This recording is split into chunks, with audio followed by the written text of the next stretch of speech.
വയനാടിന് വേണ്ടി തങ്ങളാൽ കഴിയുന്നത് ചെയ്യാനാകും എന്ന മുസ്ലിം ലീഗിൻ്റെ ഉറപ്പിത സാധ്യമായിരിക്കുന്നു.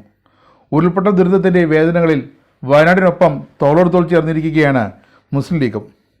സയ്യിദ് സാദിഖലി ശിഹാബ് തങ്ങൾ പ്രഖ്യാപിച്ച മുസ്ലിം ലീഗിൻ്റെ വയനാട് പുനരധിവാസ ഫണ്ട് സമാഹരണം ഇതാ ഇവിടെ സമാപിച്ചു. പ്രത്യേകം തയ്യാറാക്കിയ ആപ്പ് വഴി ലഭിച്ചത് എത്രയാണെന്നറിയാവോ? 36,08,11,688 രൂപ. അതെ, മുസ്ലിം ലീഗ് കേരളത്തിൽ നിർണായകമായൊരു മതേതര കക്ഷിയാണ് എന്ന് തെളിയിക്കുന്നത് തന്നെയാണ് ഈ 36 കോടിയിലധികം രൂപയുടെ വയനാടിൻ്റെ ദുരിതാശ്വാസ ശേഖരവും. പൂർണ്ണമായും ആപ്പ് വഴിയാണ് ഈ 36,08,00,000 രൂപ ശേഖരിച്ചത്. 22 വീടുകളുടെ നിർമ്മാണത്തിനുള്ള തുക സുമനസ്സുകൾ വാഗ്ദാനവും ചെയ്തിട്ടുണ്ട് മുസ്ലിം ലീഗിനോട്. 2 ഏക്കർ 10 സെന്റ് ഭൂമിയും ഇതുവരെ സംഭാവനയായി ലഭിച്ചു.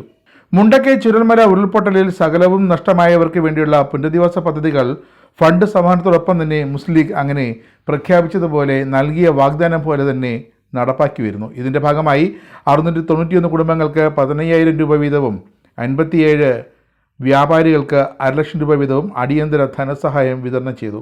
വാഹനങ്ങൾ നഷ്ടമായവർക്ക് 4 ജീപ്പുകളും 3 ഓട്ടോറിക്ഷകളും 2 സ്കൂട്ടറുകളും കൈമാറി. 100 വീടുകൾ ഉൾപ്പെടെ സമഗ്രമായ പുനരധിവാസ പാക്കേജാണ് മുസ്ലിം ലീഗ് ഇപ്പോൾ വയനാടിന് വേണ്ടി നടപ്പാക്കുന്നത്.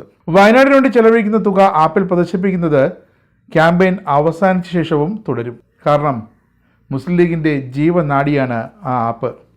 പുനരധിവാസത്തിന് വേണ്ടി രൂപീകരിച്ച പ്രത്യേക ഉപസമിതി അതത് സമയങ്ങളിൽ യോഗം ചേർന്ന് ദുരിതാശ്വാസ പ്രവർത്തനങ്ങൾ അവസാനം വരെ ഏകോപിപ്പിക്കും. ഫണ്ട് സമാഹരണം വിജയിപ്പിക്കാൻ അഹോരാത്രം അധ്വാനിച്ച പാർട്ടി ഘടകങ്ങൾക്കും പ്രവർത്തകർക്കും സയ്യിദ് സാദിഖലി ശിഹാബ് തങ്ങളുടെ ഒരു കൃതജ്ഞതയുമുണ്ട്.